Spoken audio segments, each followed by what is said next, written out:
عام طور پر یہ سمجھا جاتا ہے کہ اسلام نے مرد کو 4 شادیوں کا حکم دیا ہے. ایسا بالکل نہیں ہے. عربوں کے ہاں 1 سے زائد شادیوں کا بہت رواج تھا، بلکہ کوئی لمٹ تھی ہی نہیں.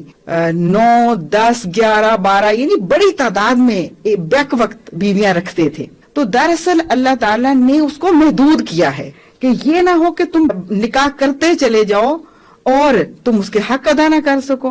اس کو محدود کیا اور مشروط کیا. مشروط کس کے ساتھ کیا؟ کہ عدل، کہ اگر تم عدل کر سکو گے تو 1 سے زائد عورت کے ساتھ نکاح کر لو، لیکن اگر تم عدل نہیں کر سکتے تو پھر ایک کے اوپر ہی اکتفا. اب یہاں پر یہ بھی سمجھا جاتا ہے کہ یہ بھی خواتین کے اوپر ظلم ہے. یہ ظلم ہے یا یہ احسان ہے؟ عورت کسی بھی ملک کی آبادی میں عورت کی تعداد جو ہے وہ بڑھ جاتی ہے اور مرد کی تعداد کم ہو جاتی ہے. اس حیثیت میں اس معاشرے کے اندر عورتوں کی تعداد بغیر کسی نگہبان کے، تو وہ عورت ایسی آزاد ہوگی جس کے اوپر کوئی سربراہ نہیں ہے، تو وہ معاشرے کو خراب کرنے کا باعث بنے. دوسری بات جو بہت اچھے سے سمجھنے کی ہے کہ اگر ایک بیوی بیمار ہے تو ایسی صورت میں اس کا شوہر گھر سے باہر دوسروں کی بیٹیوں کے لیے کتنا خطرناک ثابت ہو سکتا ہے. تو وہ بھی عورت ہی کی آسانی اور سہولت کا انتظام اللہ تعالیٰ نے فرمایا. نمبر 3 بات یہ کہ اگر مرد